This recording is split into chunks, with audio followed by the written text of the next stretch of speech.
தமிழ்நாட்டில் திமுகவுக்கும் பாஜகவுக்கும் போட்டியாக தன்னை அறிவித்துக் கொண்டு அரசியலில் களமிறங்கியுள்ள தாவேகா 2026ஆம் ஆண்டு சட்டமன்ற தேர்தல்தான் தங்களது இலக்கு என அறிவித்து சட்டமன்ற தேர்தலை எதிர்கொள்ளும் வகையில் பல வியூகங்களை வகுத்து வருகிறது. இந்த நிலையில் தமிழக வெற்றிக் கழகத்தின் ஆதரவாளர்கள் என கூறி தொலைக்காட்சிகளில் பேட்டி கொடுத்து வரும் சிலரால் சர்ச்சை எழுந்துள்ளதாக கூறி அதற்காக அறிக்கை ஒன்றை வெளியிட்டுள்ளார் அக்கட்சியின் பொதுச் செயலாளர் என் ஆனந்த்.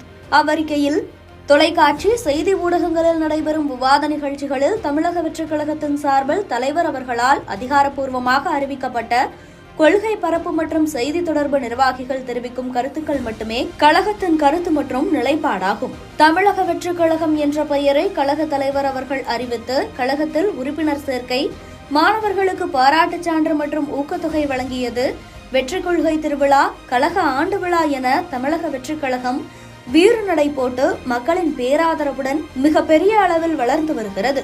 இதனை பொறுத்துக் கொள்ள முடியாத சில அரசியல் கட்சிகள் தங்கள் ஆதரவாளர்களை பத்திரிகையாளர் மற்றும் ஊடகவியலாளர்கள் என்ற போர்வையில் தமிழக வெற்றிக் கழகத்தின் ஆதரவாளர்களாக சித்தரித்து ஊடக விவாதங்களில் பங்கேற்க செய்து திட்டமிட்ட சில விஷம கருத்துக்களை திணிக்கும் பணியை செய்து வருகின்றன.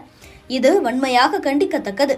ஊடக விவாதங்களில் பங்கேற்பதற்காக தமிழக வெற்றிக் கழக தலைவர் அவர்களால் அல்லது அவரின் ஒப்புதலோடு தலைமை நிலைய செயலகத்தால் அதிகாரப்பூர்வமாக அறிவிக்கப்படாதவர்கள் ஊடக விவாதங்களில் கலந்து கொண்டு தெரிவிக்கும் கருத்துகள் தமிழக வெற்றிக் கழகத்தின் அதிகாரப்பூர்வ கருத்தோ அல்லது நிலைப்பாடோ அல்ல என்பதை கழக தலைவர் அவர்களின் ஒப்புதலோடு தெரிவித்துக் கொள்கிறேன். எனவே அதிகாரப்பூர்வமற்றவர்கள் கழகத்தின் பெயரை பயன்படுத்தி ஊடக விவாதங்களில் கலந்து கொண்டு தெரிவிக்கும் கருத்து மற்றும் நிலைப்பாடுகளை தமிழக மக்களும் கழக தோழர்களும் நம்பவோ ஏற்றுக்கொள்ளவோ வேண்டாம் என கேட்டுக்கொள்கிறேன் என குறிப்பிட்டு தனது எக்ஸ் தளத்தில் பதிவிட்டுள்ளார்.